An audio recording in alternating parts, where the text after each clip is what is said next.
सो दोस्तों अभी हम लोग आ चुके हैं बिल्कुल हमारे नॉर्मल स्क्रीन के ऊपर। आप सभी लोग पता है अलग अलग सेक्टर रहते हैं, जैसे कि फार्मा रहता है, आईटी रहता है, ऑटो रहता है, मीडिया रहता है, राइट। ऐसे बहुत सारे सेक्टर है, केमिकल का भी सेक्टर है। तो ऐसी कुछ कंपनीज के बारे में हम लोग यहाँ पे बात करने वाले हैं, जिसके बारे में यूजुअली बहुत कम चर्चा होती है। इनफैक्ट अगर मैं बात करूं, जो रिटेल निवेशक है, एकदम प्योर रॉ रिटेल निवेशक जो अभी अभी मार्केट में आया है, उनको इस कंपनी के बारे में पता भी नहीं होता। मतलब उनको पता है, ये कंपनी पता है, बट ये कंपनियां लिस्टेड है ये भी उनको पता नहीं होता है। तो चलिए, अभी जो लोग मेरे चैनल से जुड़े हुए रेगुलरली, तो उनको अभी ये सारी चीजें पता हो चुकी है। तो कुछ एडवांस चीजें भी मैं आपको बताने वाला हूँ, तो जरूर इस वीडियो को पूरा देख लेना। तो 3 ऐसे यूनिक स्टॉक मैं आपको बताने वाला हूँ, जो कि फिलहाल की जो बाजार का माहौल है वहां पे हम लोग को मोनोपोली क्रिएट करते हुए देखने को मिल रहे हैं। तो सबसे पहला कोई स्टॉक है, तो दोस्तों उसका नाम है BSC लिमिटेड। अभी जो लोग बिल्कुल नए हैं उनके लिए यही कहना चाहूंगा, ये बॉम्बे स्टॉक एक्सचेंज आप लोग देखते हो ना, वो टावर बॉम्बे स्टॉक एक्सचेंज का। हाँ दोस्तों, ये वही है। ये वही शेयर है जो हम लोग को लिस्ट होते हुए देखने को मिल रहा है।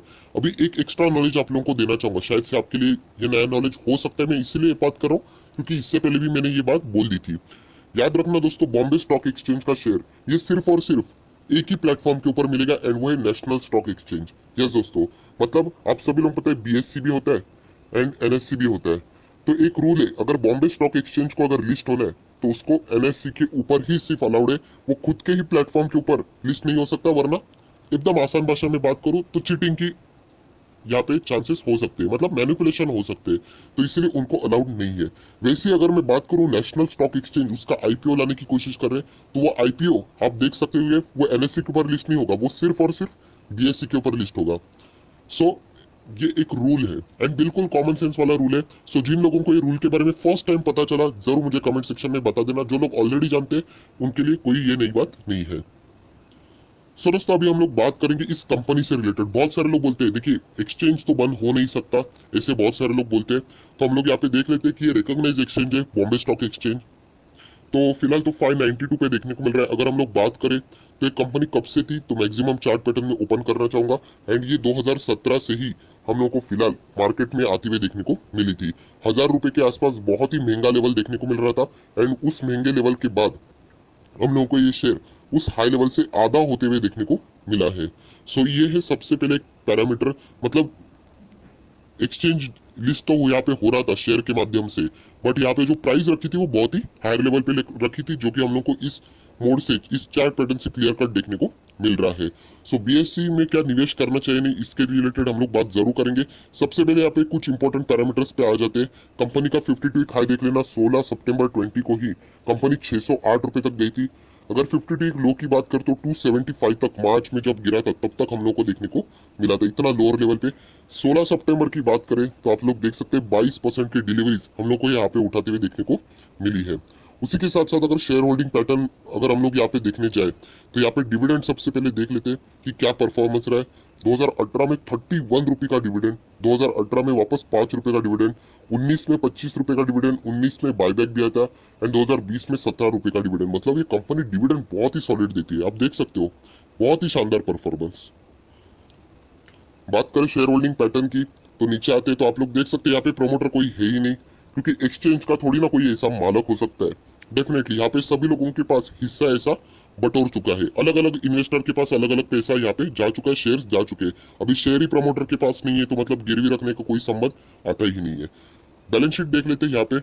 तो बैलेंस शीट के ऊपर अभी हम लोग आ चुके हैं। यहाँ पे आप देख सकते हैं, यहाँ पे मनी कंट्रोल के वेबसाइट्स में ऊपर हम लोग आ चुके हैं। पढ़ लेना, BSC limited is not listed on BSC, मतलब ये खुद के एक्सचेंज के ऊपर ये लिस्ट नहीं हो सकती। तो सिर्फ आपको ये NSE के ऊपर ही फिलहाल यहाँ पे देखने को मिल रही है, एंड आगे फ्यूचर में भी यही चीजें कंटिन्यू होने वाली है।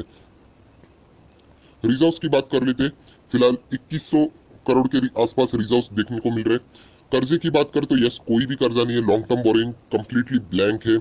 उसी के साथ साथ शॉर्ट टर्म बोरिंग वो भी कंप्लीटली बैंक है। मतलब कोई भी कंपनी के ऊपर एज सच कर्जा नहीं है। Trade payables and all that वो चलता ही रहता है, वो तो बिजनेस का पार्ट ही है। सो अगर हम लोग कैश एंड इक्विवेलेंट की बात करें तो 200 करोड़ के आसपास कैश एंड इक्विवेलेंट भी देखने को मिल रहा है। सो इतनी भी जबरदस्त बैलेंस शीट नहीं है, हम लोग नॉर्मली ठीक ठाक यहाँ पे कह सकते हैं, एकदम नॉर्मल बेसिक बैलेंस शीट वैसे हम लोग को यहाँ पे देखने को मिल रही है। सो ये था बॉम्बे स्टॉक एक्सचेंज का परफॉर्मेंस। अभी हम लोग आ जाते हैं नेक्स्ट स्टॉक के ऊपर।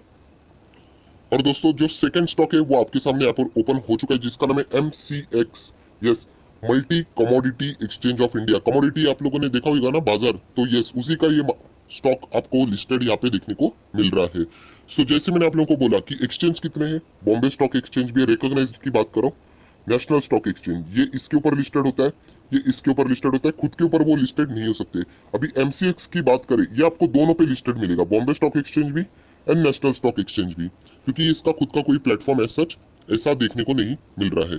सो एमसीएक्स की बात करें दोस्तों, तो फिलहाल ये 1600 के यहाँ पे देखने को मिल रहा है। मैं जरूर बताऊंगा कि इनमें से कौन सा स्टॉक अगर आपको खरीदना है तो वो कौन सा, बट पहले ध्यान से देखो तो सही कि कौन से स्टॉक फंडामेंटल्स क्या बता रहे।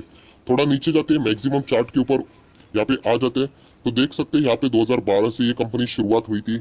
उसी के साथ साथ अगर मैं लाइन यहाँ पे ड्रॉ कर दूं तो अभी ये कंपनी उस लेवल के ऊपर हम लोग को फिलहाल देखने को मिल रही है। मतलब बहुत ही ज्यादा वॉलेटिलिटी है। मतलब आप देख सकते हैं यहाँ पे हायर लेवल, बाद में लोअर, बाद में वापस high low, high low, high low, and ये भी जो भी हाई लेवल लो लेवल चल रहा है वो एक दायरे में ही फिलहाल यहाँ पे देखने को मिल रहा है। मतलब हम लोग कह सकते हैं यहाँ पे अच्छे खासे 7 से 8 साल हो गए हैं, बट एक ही दायरे में ये कंपनी आप लोगों को अप्स एंड डाउन होते हुए देखने को फिलहाल मिल रही है। फिलहाल इस कंपनी ने अच्छा परफॉर्मेंस दिया है, जिसके बदौलत बहुत सारे लोग अभी इसके ऊपर अट्रैक्ट जरूर हो रहे हैं। एनएससी के ऑफिशियल वेबसाइट पे जरूर जाएंगे। 1680 के आसपास ये कंपनी देखने को मिल रही है। 14 सितंबर को कंपनी ने फिर फ्रेश 52 हाई अचीव किया था, जो कि 1860 के आसपास है। लो की बात करें तो 815 25 मार्च को देखने को मिला था। 16 सितंबर की बात कर रहे थे आज के दिन की, तो 23% की डिलीवरीज देखने को मिल रही है। कंपनी इंफॉर्मेशन में यहाँ पे जाते हैं तो सबसे पहले डिविडेंड यहाँ पे देख लेते हैं कि कंपनी का 2016 में 6.5 रुपए, 17 में 15, 18 में 17, 19 में 20, एंड अगर 20 की बात करें तो 30 रुपए। मतलब कंपनी आउटस्टैंडिंग डिविडेंड यहाँ पे देती चली जा रही है। मतलब कंपनी का बिजनेस बहुत शानदार हो रहा है, एंड इसीलिए कंपनी बहुत ज्यादा प्रॉफिट कमा रही है, तो शेयर होल्डर के भी प्रॉफिट्स मतलब डिविडेंड यहाँ पे कंसिस्टेंटली बढ़ा रही है। सेम जो चीज अभी हम लोगों ने बॉम्बे स्टॉक एक्सचेंज में देखी, प्रमोटर आपको देखने को नहीं मिलेंगे यहाँ पे, क्योंकि ये प्लेटफॉर्म है एक, यहाँ पे थोड़ी ना किसके यहाँ पे हम लोग बोल सकते हैं ना ओनरशिप रहेगी। सो पब्लिक के पास ही हम लोग को मैक्सिमम फिलहाल शेयर यहाँ पे देखने को मिल रहे हैं। थोड़ा अगर हम लोग नीचे स्क्रॉल करेंगे तो वापस बेतु की बातें, फिर प्रमोटर के पास है ही नहीं तो गिरवी कहाँ से होंगे। सो फिलहाल एमसीएक्स का भी परफॉर्मेंस हम लोगों ने यहाँ पे देख लिया। अभी एमसीएक्स के बारे में यहाँ पे हम लोग आ जाते हैं। आप लोग देख सकते हैं मनी कंट्रोल के ऑफिशियल वेबसाइट पे आपको दोनों मिलेगी, बीएससी भी मिलेगा, एनएससी मिलेगा, क्योंकि ये दोनों इस पे अलाउड है, राइट। तो चलिए थोड़ा आगे बढ़ लेते हैं, बैलेंस शीट थोड़ा सा डिटेल में देख लेते हैं। रिजर्व्स देख लेते हैं सबसे पहले। तो कंपनी के रिजर्व्स 1400 करोड़ के आसपास देखने को मिल रहे हैं, ठीक है। उसी के साथ साथ लॉन्ग टर्म बोरोइंग कुछ भी नहीं है। थोड़ा और नीचे जाते शॉर्ट टर्म बोरोइंग, वो भी कुछ नहीं है। मतलब कंपनी के पास कोई एज सच बड़ा कर्जा फिलहाल देखने को नहीं मिल रहा है। अगर नीचे हम लोग स्क्रॉल डाउन करते कैश एंड कैश इक्विवेलेंट, तो कंपनी के पास बहुत ही कम 16 करोड़ के आसपास कैश है। कम इसलिए बोल रहा हूँ क्योंकि पहले 60 था, बाद में 40, अभी 16 करोड़ के आसपास देखने को मिल रहा है। सो बैलेंस शीट ठीक ठाक ही है, ऐसी कोई खराब नहीं है। जैसे बीएससी की थी वैसी एमसीएक्स की भी बैलेंस शीट हम लोग को देखने को मिल रही है। हम लोग जरूर आएंगे, बट इससे पहले एक आखिरी स्टॉक को भी कवर कर लेते हैं। एंड दोस्तों आखिरी स्टॉक आप लोग देख सकते हैं जिसका नाम है CDSL, central depository service limited. आप सभी लोगों को पता है CDSL, NSDL, आप लोगों ने बहुत सारे नाम सुने होंगे, राइट। ये डिपॉजिटरीज है, राइट। इनके पास वो शेयर से सारी चीजें यहाँ पे जाती है, एंड ये 486 पे फिलहाल देखने को मिल रहा है। मैक्सिमम चार्ट पैटर्न ओपन कर लेते हैं। अभी अभी ये सब कंपनियां 2017 से ही शुरुआत आप लोगों को यहाँ पे होते हुए देखने को मिल रही है। सो इस कंपनी की बात करें तो आप देख सकते हैं फिलहाल 513 का इसका 52 एक हाई 3 सितंबर को लगा था। 52 एक लो देखना 23 मार्च को 179 का। तो ये सारी कंपनी मार्केट के साथ ही यूजुअली चलने वाली कंपनियां हम लोग अंदाजा लगा सकते हैं। 33% की डिलीवरीज यहाँ पे देखने को मिल रही है। कंपनी इन्फॉर्मेशन में आ जाते, डिविडेंड का रिकॉर्ड क्या है वो देख लेते हैं। 3.5 रुपए का डिविडेंड 18 में, 19 में 4 रुपए का, 20 में 4.5 रुपए का। सो डिविडेंड कम तो है, बट यस हम लोग को इंक्रीजिंग मैनर में देखने को मिल रहा है। शेयर होल्डिंग पैटर्न यहाँ पे 20% की शेयर प्रमोटर के पास है, ज्यादा नहीं है। पब्लिक के पास ही हम लोग को बाकी देखने को मिल रहा है। एंड उसमें से कितने गिरवी है, तो कोई भी शेयर फिलहाल तो गिरवी नहीं रखा हुआ है।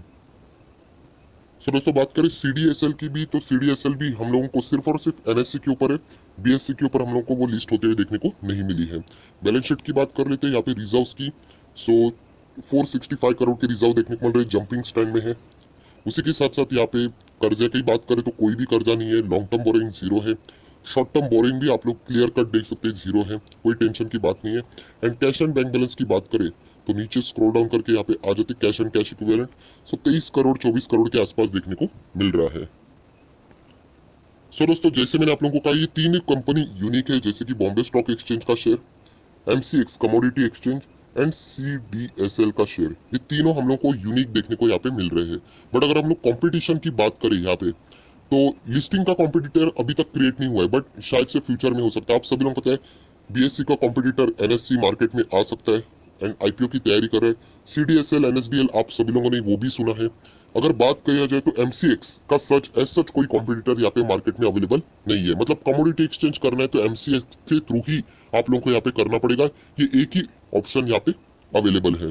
सो एज सच अगर हम लोग तीनों कंपनी का परफॉर्मेंस अभी तक देखा, तो ये तीनों कंपनी अभी भी अगर हम लोग कहें तो इतनी सॉलिड नहीं चल रही है। ठीक ठाक शुरुआत हो चुकी है, मतलब हम लोग बोलते हैं ना, ठोस कदम यहाँ पे हम लोग को देखना चाहिए कि एकदम सॉलिड फंडामेंटल्स। जब हम लोग इन्फोसिस देखते हैं, TCS देखते हैं, रिलायंस देखते हैं, HDFC, तब हमारे सामने एक जबरदस्त फंडामेंटल सारी चीजें देखने को मिलती है। बट ये तीन कंपनी की अगर मैं बात करूं तो अभी भी शुरुआत हो चुकी है। ऐसी बात नहीं कि MCX अच्छा नहीं कर रहा है, MCX भी अच्छा कर रहा है, बट एक साइडवेज पैटर्न में अभी तक चल रहा है। 2012 से लगभग 8 साल अगर हम लोग यहाँ पे देखें तो एक बॉक्स यहाँ पे मैं ड्रॉ कर लूंगा, तो उसी में चल रहा है, ऊपर नीचे ऊपर नीचे ऊपर नीचे।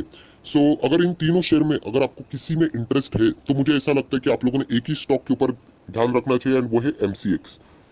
इस एक स्टॉक के ऊपर आप लोगों ने ध्यान रखना चाहिए, क्योंकि इसमें जैसे मैंने कहा कि एज सच फ्यूचर में भी फिलहाल हम लोग को कोई भी कॉम्पिटिटर देखने को नहीं मिलने वाला है। बस ये एक ही चीज है जिसके बदल हम लोग बात बोल सकते हैं। बाकी CDSL की बात करो या फिर BSE, ये दोनों परफॉर्मेंस हम लोग को ठीक ठाक देते हुए देखने को मिल रहे हैं। हालांकि बॉम्बे स्टॉक एक्सचेंज का शेयर हम लोगों ने देख लिया, चार्ट पैटर्न 1000 के यहाँ पे चल रहा है, तो वो नीचे ही अभी जा रहा है। रिकवरी जरूर हुई है, उसी के साथ साथ CDSL ने भी अच्छा खासा जंप दिखाया, बट ज्यादा बैकग्राउंड नहीं है, राइट। तो ऐसे माहौल में हम लोग कह सकते हैं MCX के ऊपर आप चाहो तो स्पेसिफिकली यहाँ पे नजर रख सकते हो। रखने के तो तीनों को अपने वॉच लिस्ट में ऐड जरूर करना, बट MCX को आप लोग चाहो तो थोड़ा सा डिटेल में यहाँ पे फोकस में रख सकते हो। सो आई आशा करता हूँ दोस्तों आप लोगों को ये यूनिक वीडियो अच्छा लगा होगा, तो जरूर इस वीडियो को लाइक कर देना, दोस्तों के साथ शेयर कर देना, तो उनको भी ये सारी बातें पता चल जाएगी। So that's it, thank you very much दोस्तों, we will be meeting in our next video. तब तक के लिए बाय बाय।